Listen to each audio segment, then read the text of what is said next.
She walked into the emergency bay with 3 broken ribs, a dislocated shoulder, and road rash tearing across half her body, and she did not make a single sound.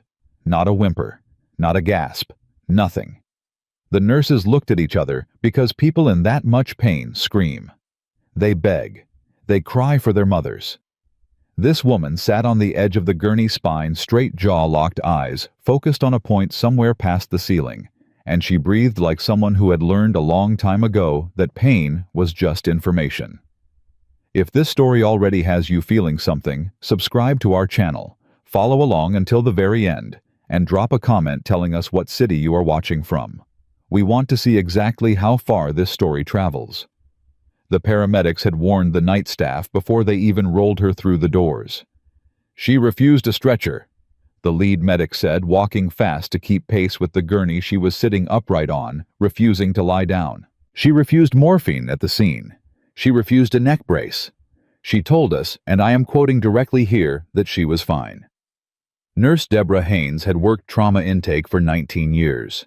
She had seen men with compound fractures insist they could drive themselves home. She had seen women in active cardiac events tell her they just needed some water and a minute to rest. But something about the way this patient held herself made Deborah slow her step for just a breath before she caught up. The woman on the gurney was young, 22, maybe 23. Dark brown hair pulled back tight. A white sports bra torn at the shoulder seam exposed now under a cutaway jacket the paramedics had removed to assess her arm. Military camouflage pants. No ID on her when they found her. No phone, no wallet. Just a woman and a motorcycle and 40 feet of asphalt that had tried its best to take her apart. "What is your name, honey?" Deborah asked, pulling on gloves. The woman's eyes moved to her, slow, deliberate, like a camera adjusting its focus. "Mitchell," she said.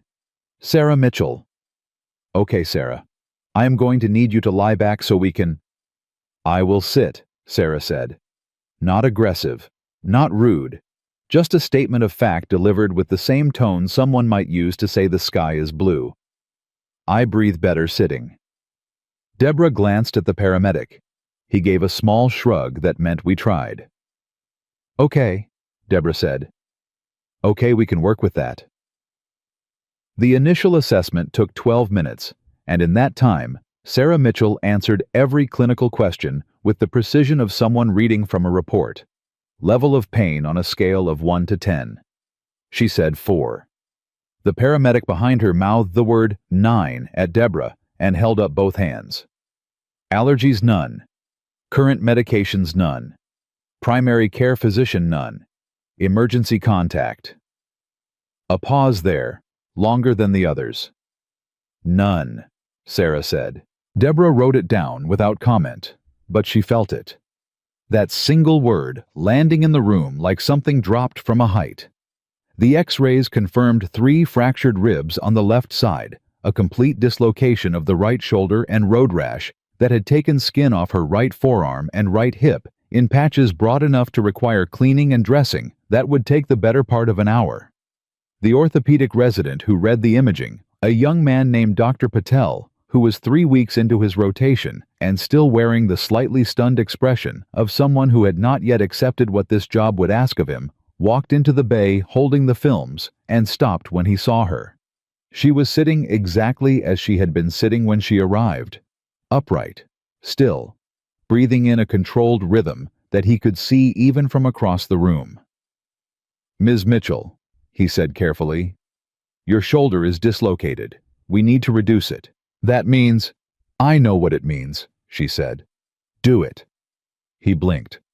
"I want to explain the procedure. We typically administer a sedative and a pain."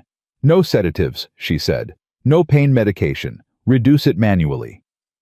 Dr. Patel looked at the nurse. The nurse looked at the ceiling.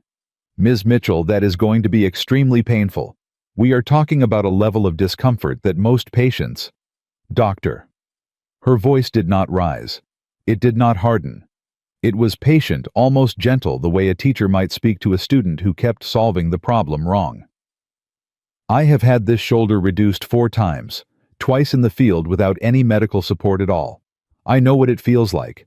I would like to get it done so we can move on to the next thing."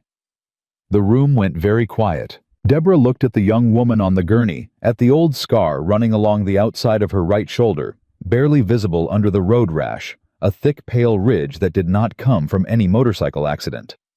She looked at the way Sarah's left hand rested flat on her thigh, not gripping, not white-knuckled, just resting.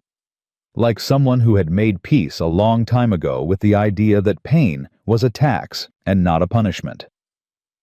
"4 times, Dr. Patel repeated. 4 times. Sarah confirmed. He reduced the shoulder. She made no sound. Not one.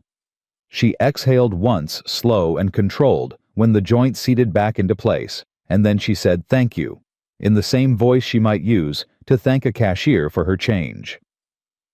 Doctor.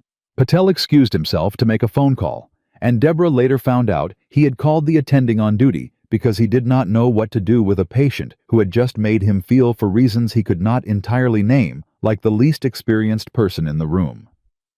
The attending was Dr. Raymond Chen. Dr. Chen was 54 years old, had done 2 tours in Afghanistan as a forward surgical unit physician, had then spent 20 years in trauma medicine, and had the particular quality of stillness that people develop when they have seen enough of the world's worst moments to stop being surprised by them. He was not a man who rattled easily. He was not a man who asked questions he did not already have a theory about. He read the chart outside the bay before he entered. He read it twice. Then he walked in and pulled a stool to the side of the gurney and sat down at eye level with Sarah Mitchell. And he looked at her the way one person looks at another when they are trying to figure out which language they share. "I'm Dr. Chen," he said. "I know," she said. "They told me you were coming." "How are you feeling?" She almost smiled. Not quite, but close enough to see the shape of it. 4, she said. "Right," he said. 4. He let a moment pass. In his experience, silence was a diagnostic tool as useful as any scan. What a person did with silence told you more about where they had been than most direct questions would. Sarah Mitchell did nothing with it.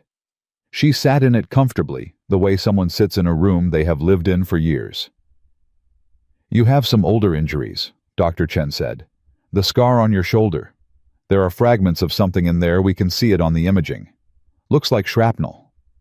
"It is," she said, left in place deliberately. "It was not accessible without more risk than it was worth," she said. "Field assessment at the time." "Field assessment," he repeated. He let that sit between them for a moment. "Where?" She looked at him, really looked at him, with an attention that was different from the way she had looked at the other staff, like she was reading something. "You have the hands," she said. "Forward surgical. You operated in the field." "2 tours," he said. "Kandahar mostly, sometime near Helmand." Something moved across her face. It was not quite a flinch, and it was not quite recognition, and it was there for less than a second before she locked it back down, but Dr. Chen saw it because he had been watching for exactly that kind of thing. "Sarah," he said. "Quiet. No pressure behind it. You can talk to me or you do not have to talk to me. Either way, I am going to make sure you get good care tonight. But if there is something I should know that is going to help me understand what I am looking at, I would rather know it." She was quiet for a long time. Outside the bay, the emergency department kept doing what emergency departments do. Voices monitors the rhythmic sounds of a place built to absorb crisis. Inside the bay, it was just the 2 of them, and whatever she was deciding. "I was a SEAL medic," she finally said. Dr. Chen did not react. Not outwardly. He simply nodded the small nod of a man filing information in the right drawer. "Attached to a reconnaissance unit," she continued. 3 deployments. The last one was Helmand Province. "When?" She told him the year. He did the math without speaking. "The ambush near the Sangin district," he said. She looked at him sharply. "I was the surgeon on call at the forward operating base when they brought in the survivors," he said. "I did not know all the names of who was out there. We just knew there had been a unit. We knew the numbers." 9, she said. The word came out of her like something that had been sitting behind her teeth for a long time. 9 Marines. Yes, he said. She looked down at her hands. For the first time since she had arrived, her posture shifted. Not much, but enough. Her shoulders dropped a fraction, her jaw unclenched by a degree. I was the senior medic on scene, she said. I was the one who made the calls. I know what that means, Dr. Chen said. No, she said, and her voice was even, but something underneath it was not. You know what it looks like from the surgical table. You do not know what it looks like from the ground. You do not know what it feels like to hold someone's throat in your hands, trying to keep air moving, and know that 30 feet away, there are 2 more who need the same thing, and you only have 2 hands, and you have to choose. She stopped herself, pulled back, recalibrated. I am sorry, she said. That was not. Do not apologize, Doctor, Chen said. She looked at him. Do not apologize for that, he said again. Not to me, not in here. The silence that followed was different from the first one. It had weight to it. It had the specific texture of 2 people who have both stood in places most people will never stand, recognizing each other across the distance that separates those places from the rest of the world. The scars on your left forearm, Dr. Chen said eventually. Those are not road rash. Those are older. She did not answer. Sarah. Yes, she said quietly. They are older. He did not push.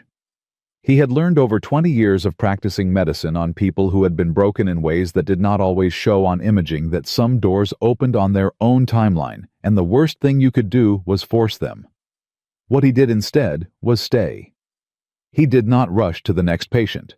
He did not reach for the chart. He sat on that stool next to the gurney, and he let her know without saying it that there was no emergency exit she needed to find in this conversation.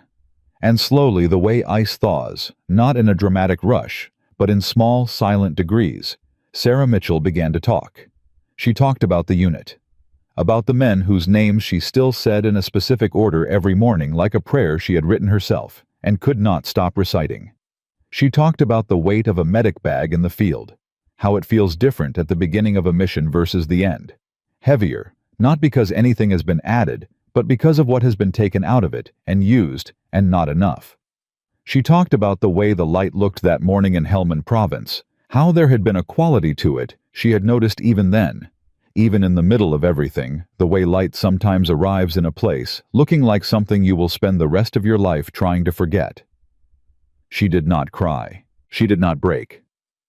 She spoke with the flat, careful precision of someone who has rehearsed the telling of something so many times that the words have worn smooth, like river stones, all their rough edges gone, leaving behind only their essential shape. But Dr. Chen watched her hands, and her hands told the truth that her voice was trying to contain. They trembled once, just slightly, when she said the name of the youngest Marine who had died that day. A 19-year-old kid from rural Georgia, who had told her 3 hours before the ambush that he was going to open a bait shop when he got home. She said his name like it was the last thing keeping something upright. Like if she said it enough times, in enough different rooms, across enough different years, it would eventually become a thing she could carry instead of a thing that carried her. Dr. Chen did not write any of this in the chart. Some things belong to the room they are set in and nowhere else. When she finally stopped talking, the emergency department had shifted into its quieter late-night register, the pace slower, the voices further away. Sarah Mitchell sat on the gurney with her shoulder set and her ribs wrapped and her road rash cleaned and dressed, and she looked at her own hands for a long moment. You said you were near Helmand, she said. Yes, Dr. Chen said. Did any of them make it? She asked. The ones you received that day. He was quiet for a moment. The honest answer was complicated the way answers always are when survival is measured in degrees, and outcomes are not simply alive or not alive, but all the harder territory in between. 2, he said. 2 walked out. She nodded, slowly, like she was adding something to an internal ledger she had been keeping for years. 2, she said. Because of what was done in the field before they reached me, he said carefully. Because whoever was working on them out there knew exactly what they were doing. Sarah did not respond to that. But something in her face shifted so quietly, it was almost nothing, the way a room changes when someone opens a window somewhere you cannot see. She looked down at her hands one more time, and then she looked back up at him, with eyes that were clearer than they had been when she arrived. Dr. Chen did not leave when his shift told him to. That was the thing Deborah noticed first when she came back to check on the patient in Bay 4. It was past midnight. Dr. Chen had been on since 7 that morning. He had operated twice, managed a full trauma board, and by any reasonable measure of human endurance, he should have been in his car heading home 40 minutes ago. Instead, he was sitting on that same stool and Sarah Mitchell was talking. Not the way she had been talking before, careful and measured and stripped of anything that could be used against her. She was talking differently now. Faster, like something had loosened just enough to let more through. Deborah refilled the water cup on the tray, made no eye contact with either of them, and left without a word. She had been a nurse long enough to know when a room was doing something more important than anything she needed to interrupt it for. Inside the bay, Sarah had moved on from the mission itself to the aftermath. The part nobody tells you about. The part that does not show up in the official reports, or the after-action reviews, or the carefully worded summaries that get filed and archived and never read by anyone who actually needs to understand what happened. They gave me a commendation, she said. The word came out with a flatness that made it sound like an accusation. A Naval Commendation Medal. There was a ceremony. My CO shook my hand and said I had performed above and beyond under extraordinary circumstances. He said it twice. Above and beyond. Like saying it twice made it mean something. And it did not, Dr. Chen said. Not a question. I was standing there in my dress uniform, she said, holding a piece of metal attached to a ribbon. And all I could think was that Marcus Delaney's mother was burying him that same week in Valdosta, Georgia. And she would never know that her son spent the last 40 minutes of his life talking to me, because I told him to keep talking. And I held his hand because that was the only thing left I could do for him, and I held it until it stopped being something that could hold back. The air in the room changed. Dr. Chen did not move. He understood that what she was giving him right now was not a confession, not quite, but something adjacent to it. The kind of thing a person carries alone for so long that it starts to feel like organ tissue inseparable from the body, impossible to remove without taking something vital with it. You kept him conscious, Dr. Chen said. I kept him company, she said. There is a difference. Do not dress it up into something clinical. He was dying, and he was scared, and he did not want to be alone, and I stayed with him. That is all it was. That is not nothing. It is not 9 lives either. She said it without heat, without self-pity. Just the flat arithmetic of a person who had been doing the same math for years and kept arriving at the same answer no matter how many times she ran the numbers. Dr. Chen leaned forward slightly. How long have you been carrying this without talking to anyone? She looked at him like the question was slightly absurd. I talk to people. That is not what I asked. A pause, long enough that the monitor in the adjacent bay beeped twice before she answered. 3 years, she said. 3 years alone with this. I was not alone. I had my unit. I had my training. I had the next deployment and the one after that. She stopped, reconsidered. And then I did not have any of those things anymore. That landed. Dr. Chen straightened slowly. What happened after Helmand? She was quiet again. A different quality of quiet this time, denser, like something that had settled over a long period of time and packed itself down. Medical discharge, she said finally. 18 months after the ambush. My shoulder was the official reason, the one that kept dislocating. They said I could not meet operational requirements. She paused.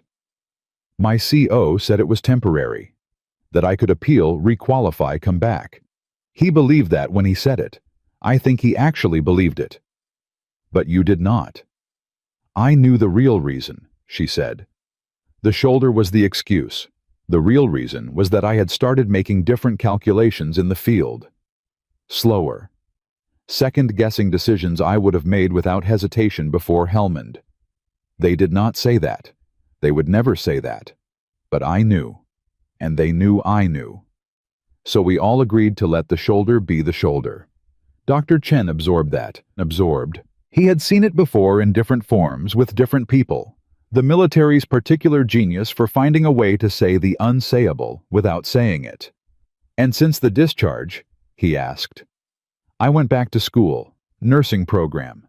Finished in 14 months because most of the clinical hours were waived given my field experience. She said this without pride, purely informational. I have been working at a veterans clinic in Portland for the last 8 months. Outpatient. Chronic care management mostly. Some trauma follow-up. You went from SEAL operations to outpatient chronic care. It is good work, she said, and there was something defensive that crept into her voice for the first time, a hairline crack in the composure. It matters. I did not say it did not. You implied. I did not, he said steadily. I am trying to understand the shape of your life, that is all. She looked at him for a moment, testing that, and whatever she found in his expression must have satisfied her, because the defensiveness receded. I like the patients, she said. They do not ask questions about what I was before. They just want someone who understands what the VA waiting room feels like, and I do. I understand it very well. A beat. The motorcycle was mine. I ride to clear my head. Last night I was clearing my head and a truck ran a light and here I am. Here you are, Dr. Chen agreed, which is a significant inconvenience, she said, because I have a shift Thursday and I am not particularly interested in explaining to my supervisor why I need the time off. And there it was. The deflection she reached for when the conversation got too close to the center of something. Dr. Chen recognized it because he had the same move himself. Pivot to logistics. Pivot to the practical. Make the conversation about schedules and responsibilities instead of about the thing underneath the schedules and responsibilities. He let her have it for a moment. Then he said, Sarah, the scars on your forearm. She went very still. The ones that are not from the accident, he said. The monitor in Bay 4 tracked her pulse. It did not change. She had too much training for her body to betray her that easily. But her eyes changed. Something behind them shifted, moved deeper, like an animal that senses a change in the weather and retreats further into the brush. Old injuries, she said. From the field. A pause that was just a fraction too long. Yes. Dr. Chen had been a physician for a long time. He had learned slowly, and sometimes painfully, that there were two kinds of silences people used to answer questions they did not want to answer. There was the silence of someone organizing the truth, and there was the silence of someone selecting which portion of the truth was safe to offer. This was the second kind. He did not challenge it, not directly. Instead, he said very quietly, "You do not have to explain them to me." Something in her shifted. He was not sure if it was relief or something closer to its opposite.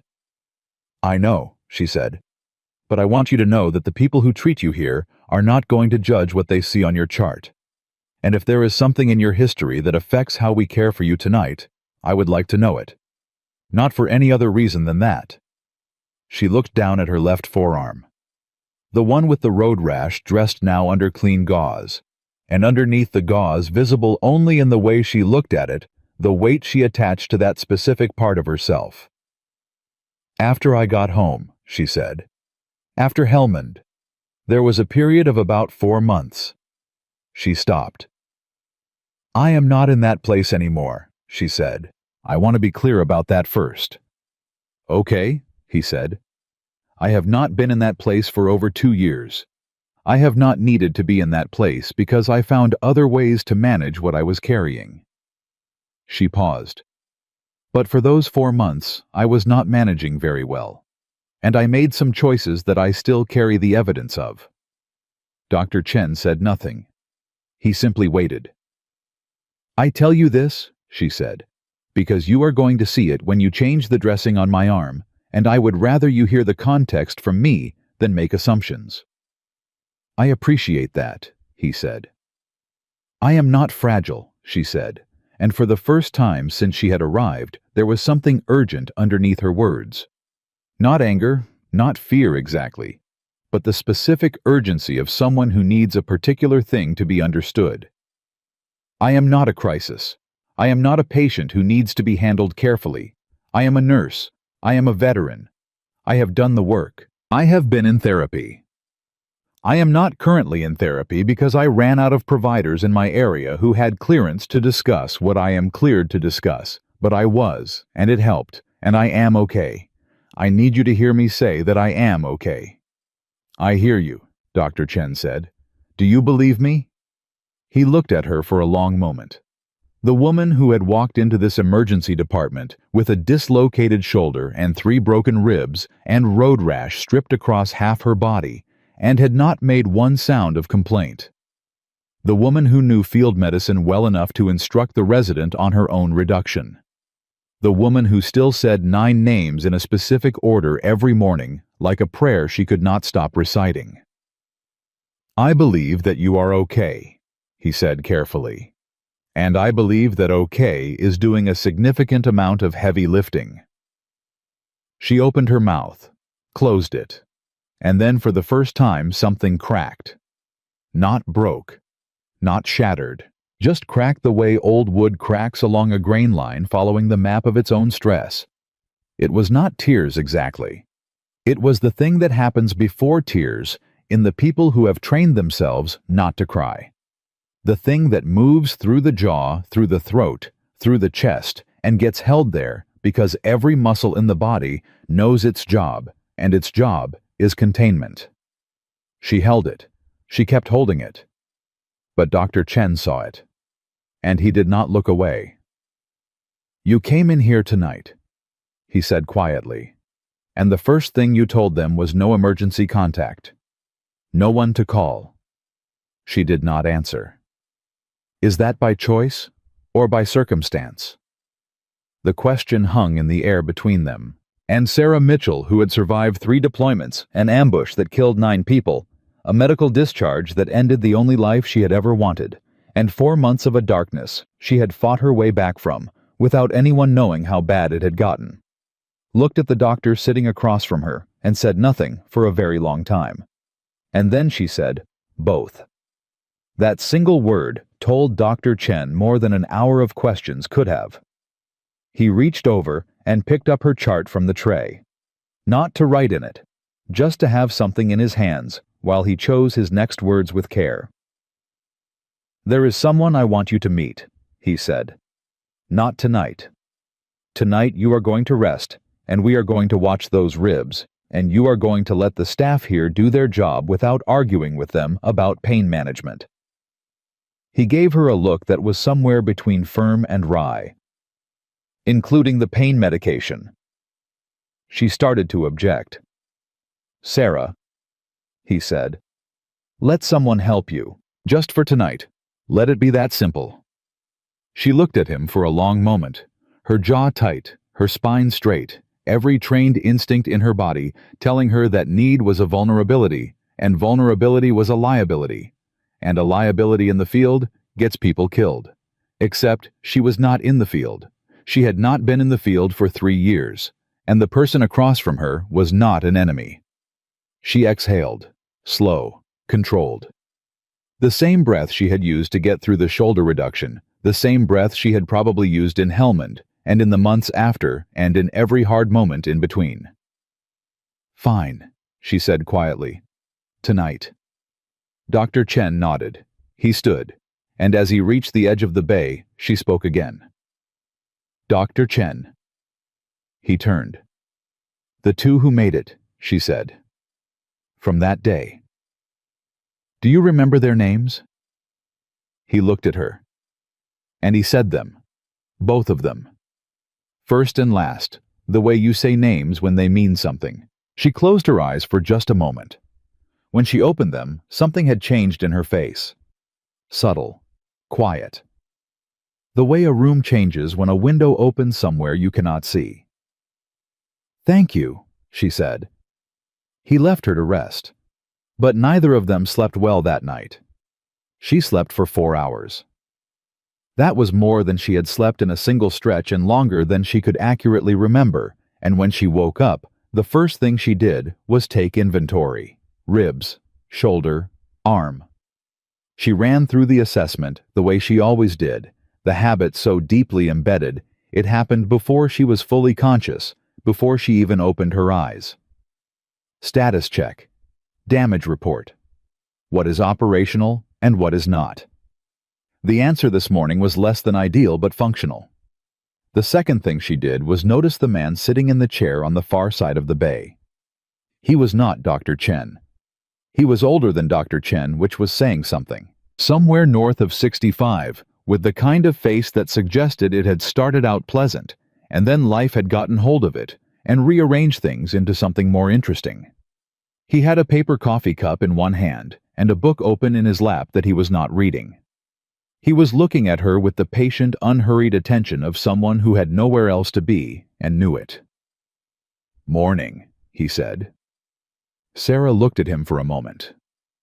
"You are not hospital staff." "No," he agreed pleasantly. "I am not." "Then who are you and why are you in my bay?" "Frank Kowalski," he said.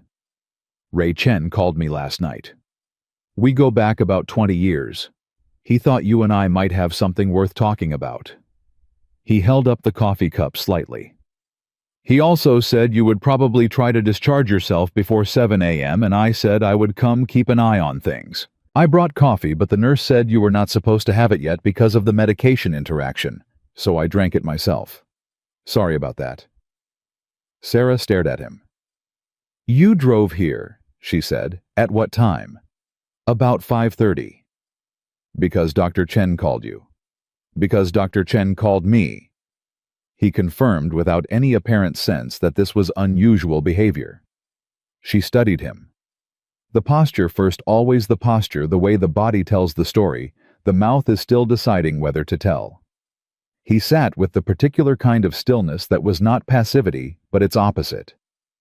The stillness of someone who had learned a long time ago that energy spent on unnecessary movement was energy wasted. His hands were steady. His shoulders carried old weight, but did not buckle under it. There was a scar along his left jawline that had the specific geometry of shrapnel, and his right hand wrapped around the coffee cup was missing the tip of the ring finger. "Vietnam," she said, not a question. He looked at the hand. "Tet Offensive, 1968. I was 19 years old and considerably less wise than I am now." He took a sip of the coffee. "Army Ranger, long-range reconnaissance. We were doing things in those jungles that the people sending us in there had no business asking 19-year-olds to do." Sarah said nothing. She was listening with the particular quality of attention she reserved for people who had earned it. "I came home in 1969, Frank continued, "and I spent the next 6 years being a problem. Not loudly. I was never loud about it. That was never my style. I was quiet about it, which in my experience is considerably more dangerous." He set the coffee cup down on the tray beside him. "I drank. I worked bad jobs and left them before anyone could fire me. I married a woman who deserved someone better, and I let her leave because I did not have the language yet to explain to her what was wrong with me, and by the time I found the language, she had already built a good life without me, and I was not going to disrupt it." He said all of this the way people say things they have said many times before, not carelessly, but without the jagged edges that the fresh version of the same story carries. Worn smooth. River stones. Sarah recognized the texture immediately. "What changed?" she asked. "I met a man named Daniel Okafor at a VA waiting room in 1975, Frank said. "He was Korean War. He was 71 years old. He had been waiting for a benefits appeal for 4 years. And he was sitting next to me reading a Bible with no front cover, and he looked at me and said, "Son, you look like a man who is trying to outrun something that has the same legs you do." Sarah was quiet. "I told him to mind his business," Frank said. "He said that was fair and went back to his Bible. And then 20 minutes later, I told him everything.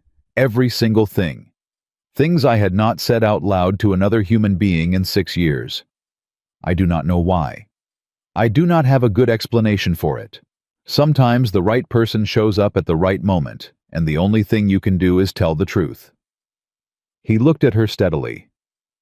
"Dr. Chen thinks you might be at one of those moments." Sarah held his gaze. "Dr. Chen does not know me well enough to think that." "No," Frank agreed. "But he is a pretty good diagnostician." The morning shift had begun outside the bay. The sounds of the department reorganizing itself, a new crew taking over from the night staff clipboards and handoffs, and the specific low-grade orchestrated chaos of a hospital changing gears. Inside the bay, it was just Frank and his empty coffee cup, and Sarah with her ribs wrapped and her arm dressed and her eyes doing the same calculation they had been doing since she was old enough to understand that the world was not a safe place, and the only reliable variable in any situation was herself. "He told you about Helmand," she said. It was not quite a question. "He told me you served," Frank said. "He did not tell me anything else. That is yours to tell or not tell." She looked at the ceiling. "I do not need a support group." "I am not a support group. I am one old man who drank your coffee." Despite herself, something shifted at the corner of her mouth. "I have a therapist," she said. "Chen told me you lost access. I am looking for a new one." "How long have you been looking?" A pause. 5 months. Frank nodded slowly. 5 months is a long time to be looking for something you are not entirely sure you want to find. The accuracy of that landed somewhere in her chest and sat there uncomfortable and undeniable. "I am fine," she said. "You are functional," Frank said. "Those are not the same address." She turned her head and looked at him directly. "Dr. Chen told you about my arm." "Dr. Chen told me nothing about your arm," Frank said, and his voice did not change in register or texture at all. "But I know what it means when someone says they went through a hard 4 months after coming home, and they do not elaborate. I know because I had my own version of a hard 4 months. Mine was a year and a half, and it almost worked twice." He held her gaze. "I am not saying that to be dramatic. I am saying it so you understand that I am not sitting here looking at you from somewhere comfortable. I am sitting here from somewhere I had to fight to get to same as you." The silence that followed had a different quality than the silences of the night before. Less guarded, more considered. "Who found you?" she said quietly. "The first time it almost worked." "My landlord," Frank said. "Coming to collect rent 3 days late. God bless the mercenary impulse." He paused. "The second time I found myself, if that makes sense. I was standing in a particular place, and I made a decision, and then I made a different decision, and I have spent every day since then trying to make sure the second decision keeps winning." Sarah looked at her own hands, the gauze on her left forearm, the thin white scars on her right wrist that the road rash had uncovered, and that she had been aware of since she woke up, aware of them the way you are always aware of the things you most wish you could be unaware of. "I am not in that place anymore," she said. "I know," Frank said. "I can see that." "I mean it. I believe you." He leaned forward slightly.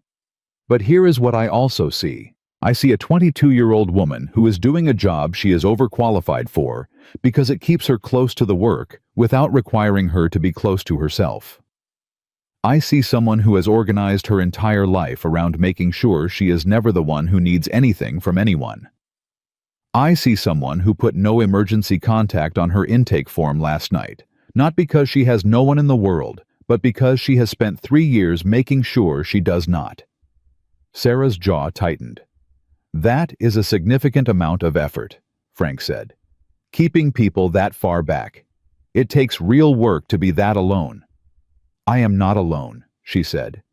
"I have colleagues. I have patients. I have a life." When is the last time someone who was not a patient or a colleague asked you how you were doing and you told them the truth? The question dropped into the room and did not move. She could not answer it. Not because she did not understand the question, because the honest answer was a number larger than she wanted to say out loud in front of another person. Frank did not press. He sat back in his chair and picked up his book again, and the gesture was so deliberately undemanding that it functioned almost as a kindness, giving her somewhere to look that was not at him. "I run a group," he said conversationally, as if they were discussing the weather. "Veterans. Mostly post-2001, some Gulf War. We meet twice a week. It is not therapy, and I will not insult your intelligence by pretending otherwise. It is just people who have been to the same general neighborhood comparing notes on how to live in a different one." "I do not need a group," she said again. But it came out with less conviction than the first time. "Nobody who needs it ever does," Frank said mildly.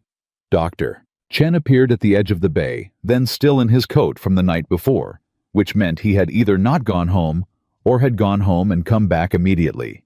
And either way, it said something about him that Sarah filed without comment. "You two met," he said. "Your friend drank my coffee," Sarah said. "I apologized," Frank said. Dr. Chen pulled up a chair. He looked at Sarah with the eyes of someone who had spent the night thinking about the conversation they had ended, running it over in his mind, checking his work. "How are the ribs?" he asked. "4," she said. "Right." He almost smiled. "Sarah, I want to talk to you about something. Not as your physician tonight, but as someone who has been where you are professionally and understands what it means when someone with your training ends up in a chair across from me."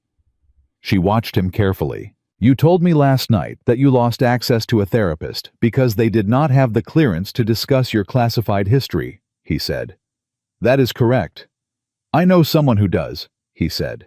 "She is at the VA in Portland. She is cleared at the level you would need, and she has worked specifically with Special Operations veterans for 15 years. I can make a call today if you will let me." Sarah was quiet. "I am not asking you to do anything you are not ready to do," Dr. Chen said.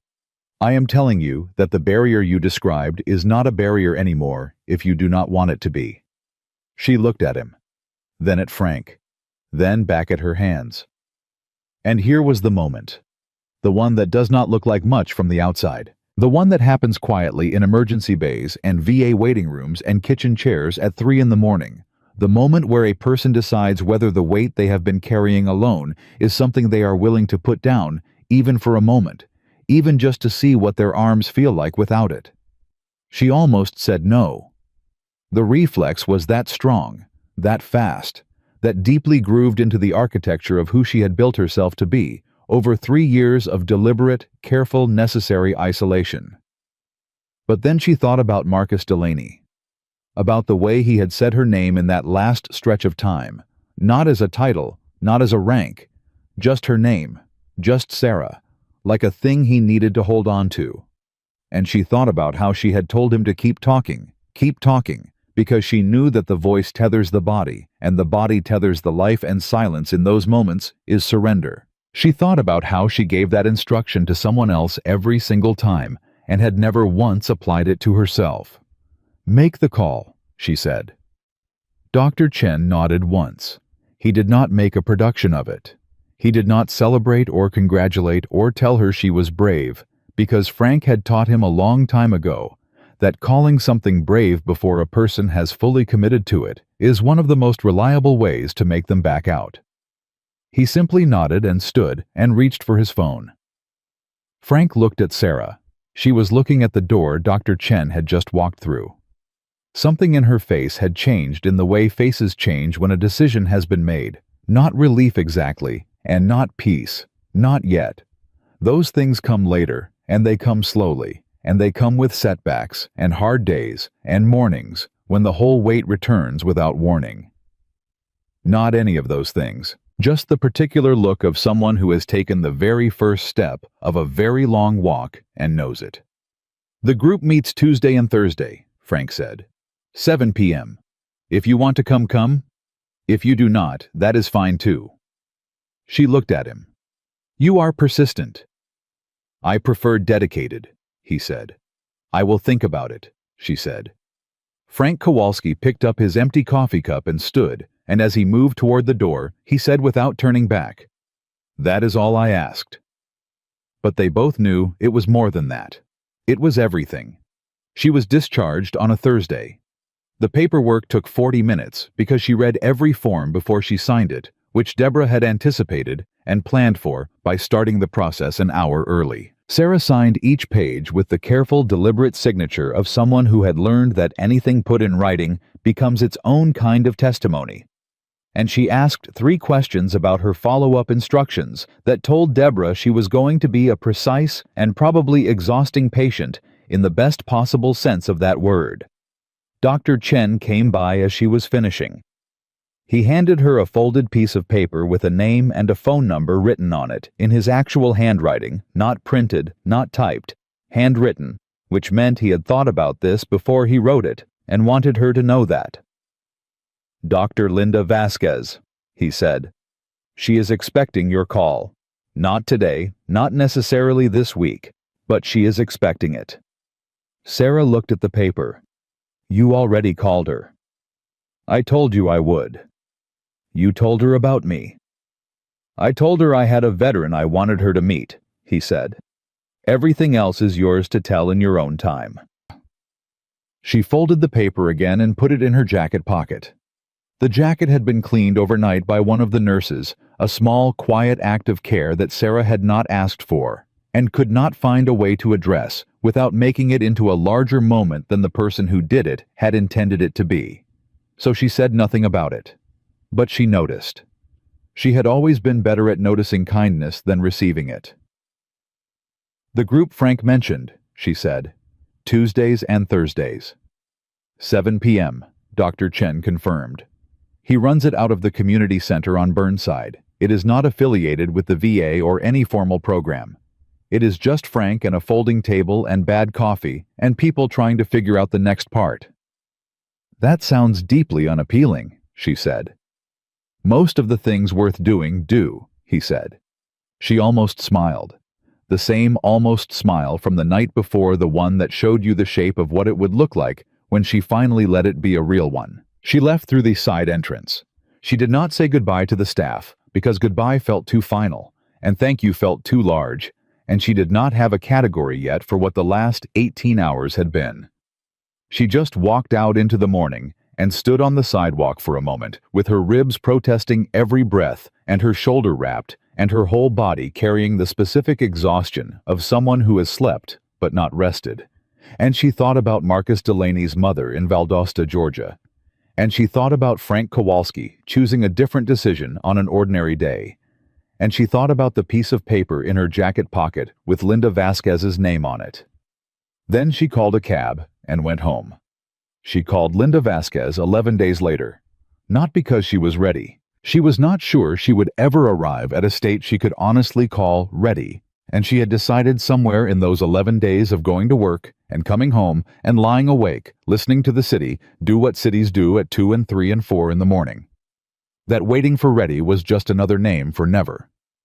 The phone rang 3 times, and then a woman's voice answered, steady and unhurried, with the particular quality of someone who was genuinely present for the call they were on, rather than already thinking about the next thing. "This is Linda." "This is Sarah Mitchell," Sarah said. "Dr. Chen gave me your number." A pause that felt deliberate rather than surprised.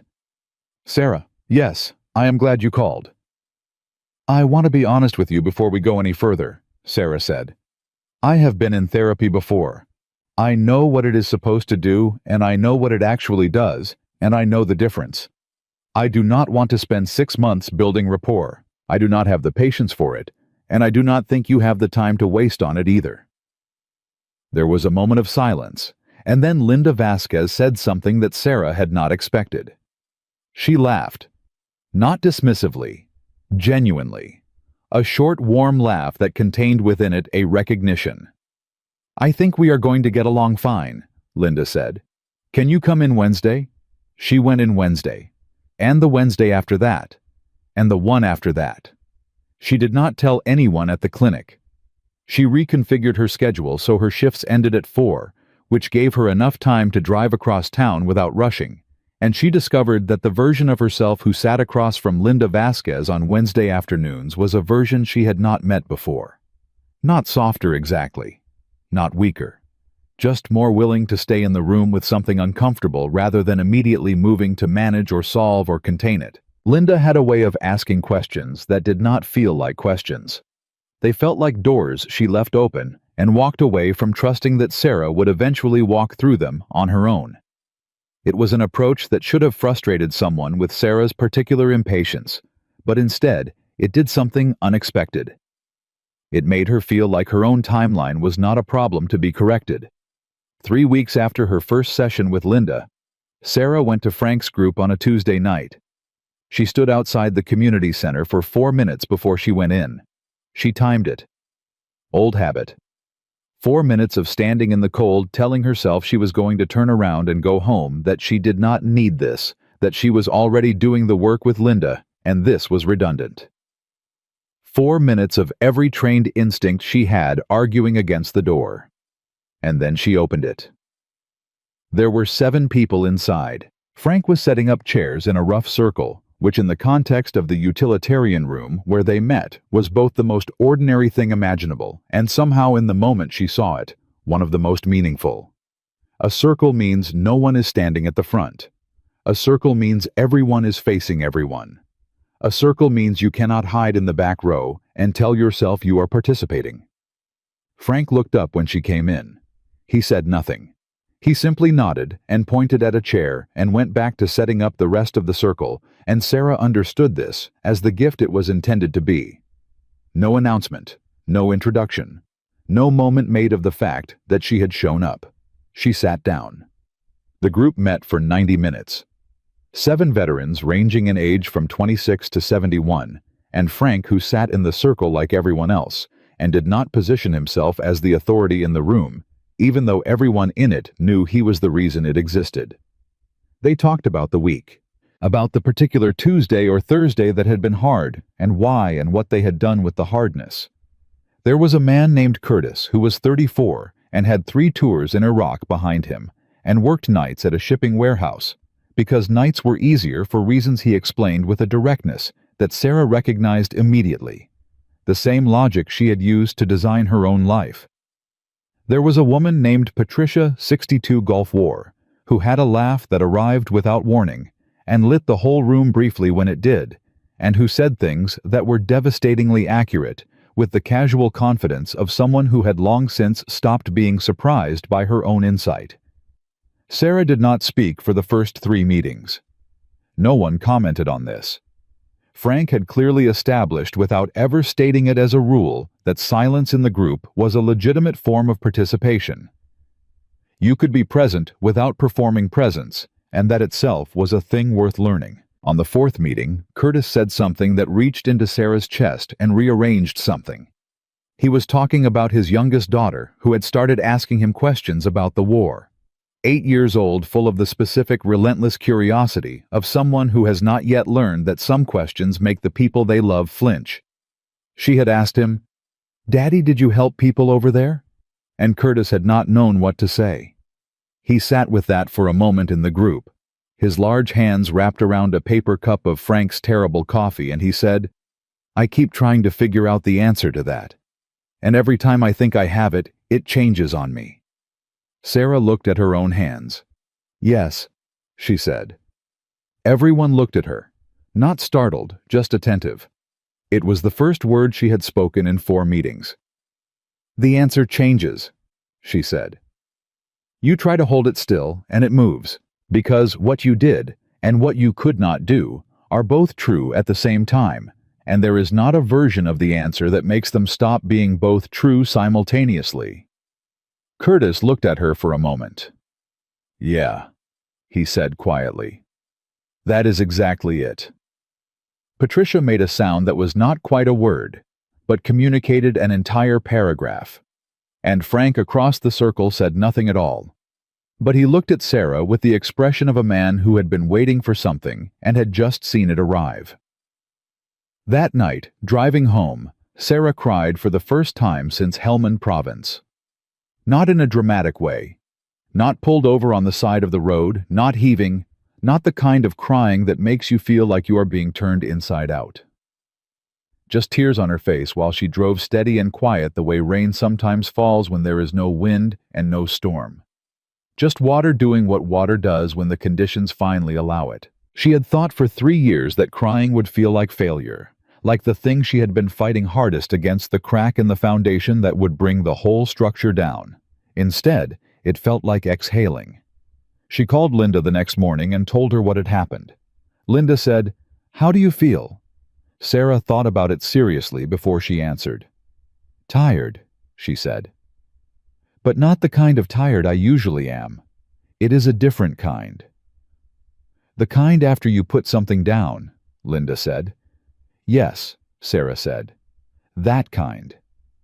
2 months after her discharge from the emergency department, Dr. Chen ran into Sarah Mitchell at the VA clinic, where he did occasional consultation work on Thursday afternoons.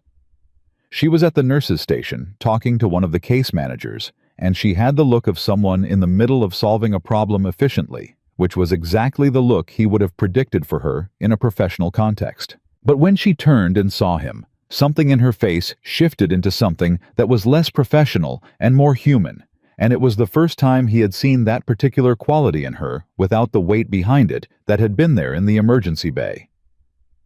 "Dr. Chen," she said. "Sarah." He looked at her. She looked back. The shoulder was moving correctly. The arm was healed.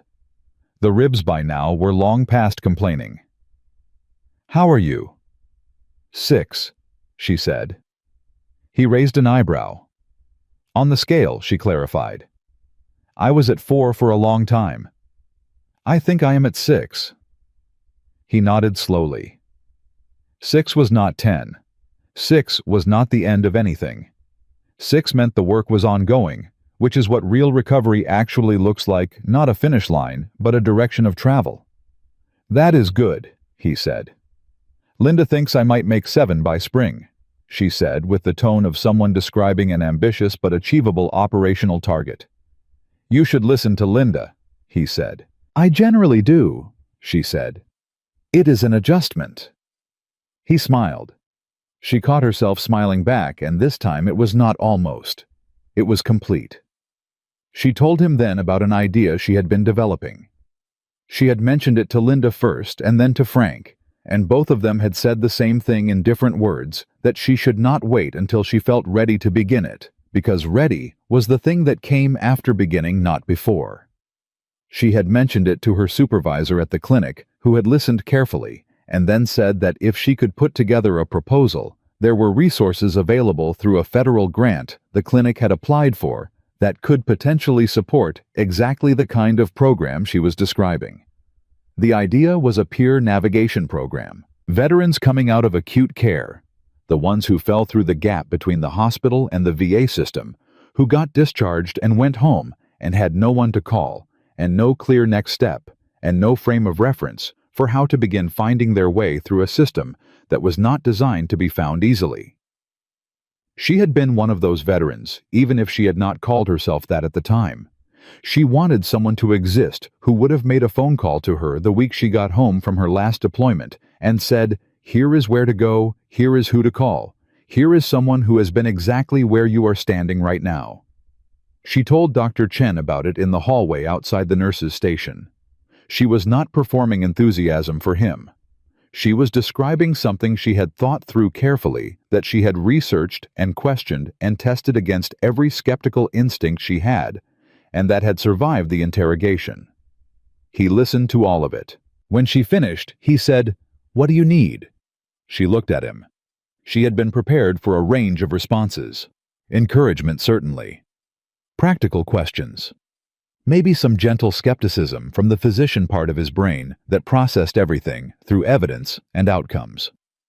She had not been prepared for those 4 words delivered with that particular directness, the directness of someone who was not asking her to justify the idea further, but was already thinking about how to help her build it. "Right now," she said, "I need someone who knows the VA system and knows emergency medicine and can help me understand which patients are highest risk for falling through that specific gap." "I can do that," Dr. Chen said. "And I need Frank to help me understand how to run something that does not feel like a program," she said. "Because the people who need it most are the ones who will not come near anything that feels institutional."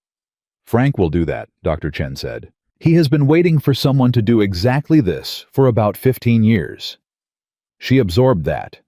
The idea that she had arrived at something Frank had been holding space for without knowing where it would come from or when. "One more thing," she said. "What?" She hesitated, not from uncertainty, but from the specific difficulty of asking for something without framing it as a transaction, without wrapping it in qualifications and contingencies, just asking. "I am going to need help," she said. "Not just with the program. I am going to need help in general. I do not have a lot of practice asking for it, and I am probably going to be bad at it for a while. So I am telling you now in advance so that when I am bad at it, you understand what is actually happening." Dr. Raymond Chen had practiced medicine for 25 years. He had been in forward surgical units in the middle of active combat. He had sat with people in the worst moments of their lives and tried to find the thing to say that was true and useful without being either cruel or falsely comforting. He had gotten it wrong sometimes and right more often than not, and he had learned slowly that the measure of a physician was not whether they had the right answer, but whether they stayed in the room long enough to find it. He looked at Sarah Mitchell, 22 years old, 3 deployments, 1 ambush, 1 discharge, 1 motorcycle accident, 11 days of insomnia, and 1 phone call and 4 meetings, sitting silently in a circle, and 1 night crying behind the wheel on a quiet street in Portland, Oregon. And he thought that he had never met anyone quite like her, and that the world was genuinely better arranged with her in it and moving forward than it had been with her standing still. "I will be here," he said. "That is all. I will be here." She nodded. Once. The nod of someone recording a commitment and trusting it. And for the first time in 3 years, Sarah Mitchell trusted it too. The grant came through on a Wednesday. Sarah found out at 7:14 in the morning when her supervisor forwarded the email with a single line of text above the official notification. "You should probably read this before your shift starts." She read it standing in the hallway outside the staff locker room, still in her jacket. And she read it twice, and then she stood there for a moment with her phone in her hand and the email on the screen, and the particular feeling of something becoming real that had previously only existed inside her own head. $47,000. Federal grant. Veteran Peer Navigation Services. 1-year pilot program. She called Frank before she called anyone else. He picked up on the second ring, which meant he was already awake, which she had come to understand was simply the condition of being Frank Kowalski. The man appeared to operate on 4 hours of sleep and an unreasonable quantity of bad coffee and a sense of purpose so deeply embedded in his daily structure that it had replaced the need for most ordinary human comforts. "It came through," she said. A pause, then, "Tell me the number." She told him. Another pause longer this time, and then Frank said very quietly, "Well, all right then." "That is your response," she said. "All right then. What would you prefer?" "I do not know. Something bigger than all right then." "Sarah," Frank said, and his voice had the texture of someone who had seen enough good things arrive after enough waiting to know that the correct response was not celebration, but steadiness, because celebration is for moments, and steadiness is for what comes after. "I have been trying to build what you just got funded for 15 years. All right then is the biggest thing I know how to say." She understood that. She put it in the same drawer as Marcus Delaney's name and the piece of paper with Linda Vasquez's number on it and the circle of chairs on Tuesday nights. the drawer that held the things she was learning to treat as load-bearing. Dr. Chen called her at noon. He had heard from her supervisor, who had apparently told half the clinic before Sarah had finished her morning intake appointments. He said exactly what she had predicted he would say, which was less about congratulations and more about logistics about which patient population to target first, and what the referral pathway should look like, and whether she had thought about hiring a second navigator or starting solo to refine the model before scaling. This was how Dr. Raymond Chen expressed joy, through immediate practical engagement with the next problem. She had learned to read it correctly. "I want to start with the ones nobody is calling," she said.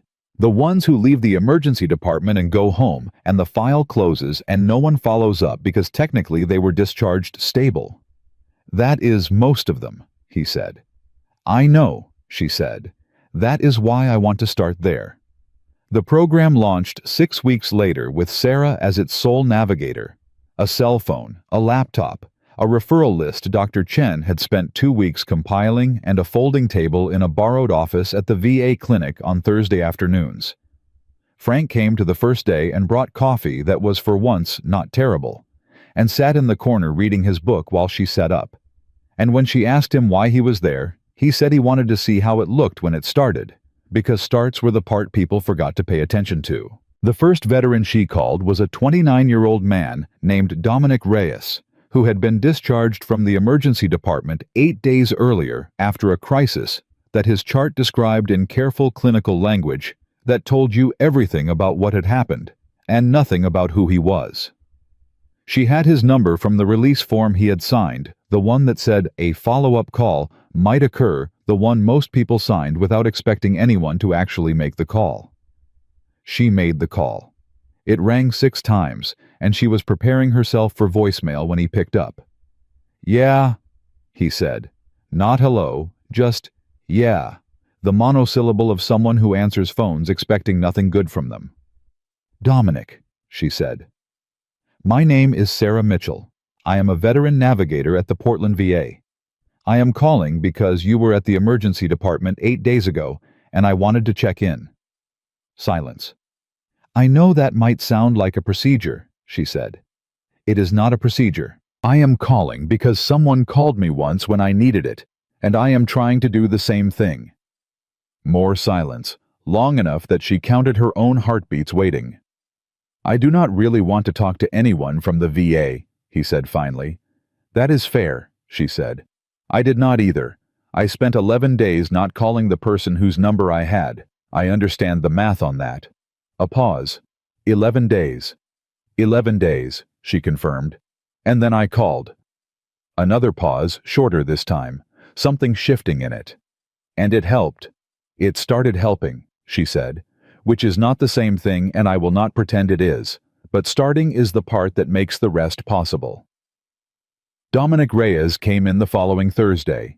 He sat across from her at the folding table in the borrowed office, and he talked for an hour and 10 minutes, and she listened the way Dr. Chen had listened to her in Bay 4, without rushing toward solutions, without performing empathy, just present and steady, and genuinely there.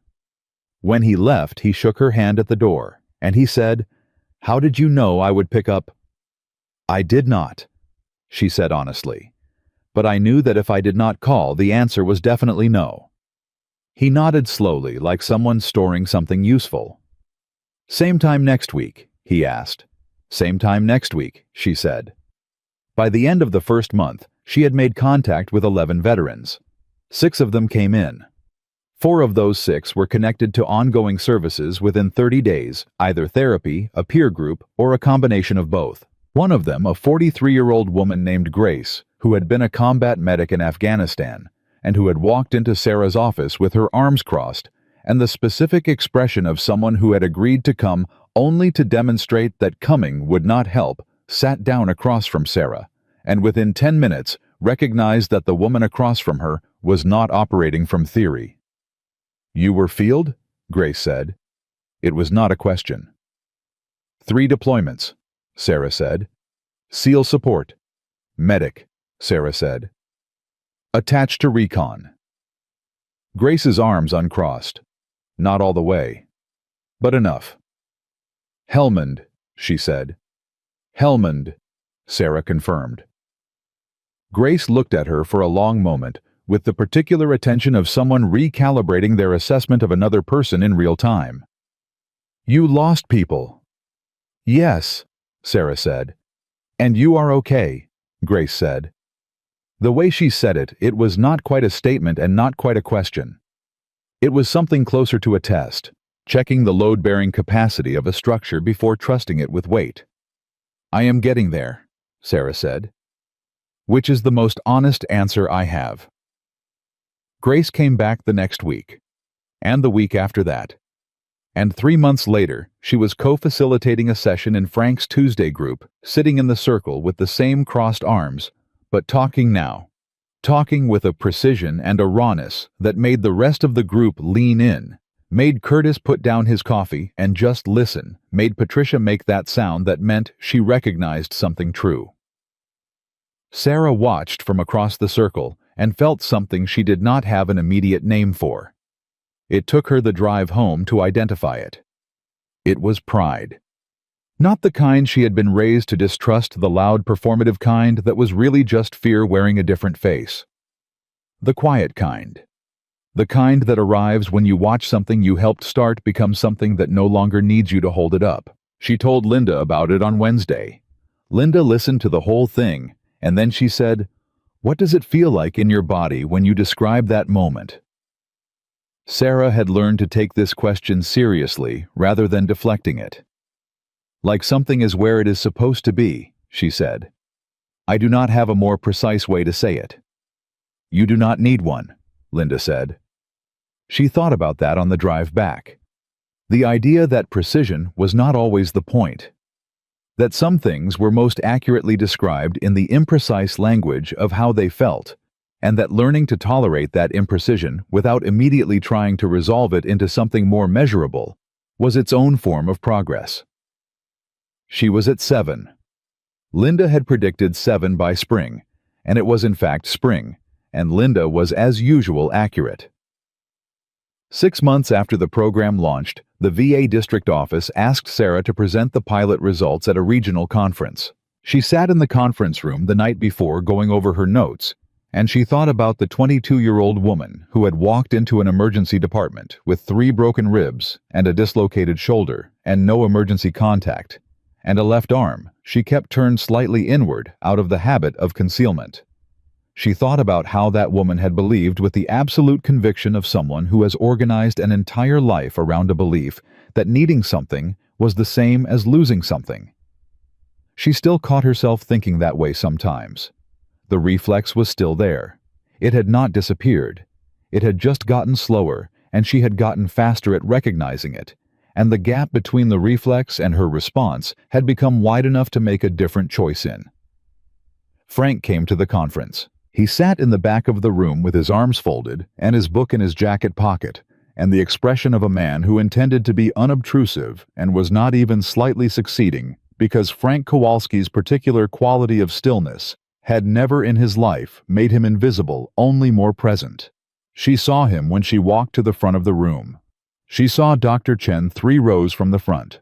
She saw Dominic Reyes, who had driven 2 hours to be there, and had not told her he was coming, sitting next to Grace, who absolutely had told her she was coming, and had shown up in a blazer that made Patricia, sitting on her other side, say something that made all 3 of them laugh, right as the room was coming to order. Sarah looked at all of them for a moment. Just a moment standing at the front of the room with her notes in her hand, and 40 people waiting for her to begin. She thought about 9 names in a specific order. She said them in her head, the way she said them every morning, the way she would probably say them every morning for the rest of her life. Because some things you do not put down entirely, and the task is not to put them down, but to learn to carry them differently, to carry them as something that moves with you rather than something that holds you in place. She thought about Marcus Delaney, who had wanted a bait shop in Georgia, and who had talked to her voice for 40 minutes in a field in Helmand Province, because she had told him to keep talking, and he had trusted her. She thought, I am still talking, Marcus. And then she began. She spoke for 32 minutes. She talked about the gap in the system. She talked about what falls through it, and who falls through it, and what it costs not in dollars, but in the currency that does not show up in grant reports, the late-night phone calls that do not get made, the doors that do not get opened, the folding chairs that sit empty in circles where someone who needed to be there was not. She talked about what it looks like when the gap gets bridged not by a program, not by a policy, but by one person calling another person and saying, "I was where you are, and I know how it feels, and I am not going anywhere." When she finished, the room was quiet for a moment, in the specific way rooms go quiet when something has landed in them that everyone needs a second to absorb. Then it was not quiet anymore. Afterward, Frank found her by the coffee station. He did not say anything for a moment. He just looked at her with the expression he had worn on the night she first walked through the door of the community center on Burnside, the expression of a man who had been holding space for something for a long time and had just watched it arrive. "You know what Daniel Okafor said to me?" Frank said, "the last time I saw him before he died?" Sarah shook her head. "He said the only thing that beats a hard story is a harder one that ends differently." Frank picked up his coffee. "You ended differently, Sarah." She looked at him, and then she looked across the room at Dominic and Grace and Patricia and Curtis and Dr. Chen, at the specific collection of people who had been each in their own way and their own time, the reason she was standing in this room instead of somewhere else entirely. "We did," she said. She had walked into an emergency bay 18 months ago with nothing to show for 3 years of surviving except the survival itself, and she had walked out with a piece of paper in her jacket pocket and the beginning of something she did not have a name for yet. She had learned slowly and imperfectly, and with more resistance than she would ever admit to anyone except Linda on Wednesday afternoons, that strength was not the same thing as going it alone, that the hardest mission she had ever been given was not in Helmand Province. It was the one that required her to stand still long enough to let someone stand next to her. Sarah Mitchell had spent 3 years believing that the only thing she could trust was herself. It had taken one motorcycle accident, one doctor who stayed past his shift, one old man with a missing fingertip and terrible coffee, one Wednesday afternoon phone call and one circle of folding chairs to show her that the bravest thing she had ever done was not surviving. It was finally after everything deciding to live, and she was living, fully, imperfectly, and without apology. That was not a small thing. That was the whole thing.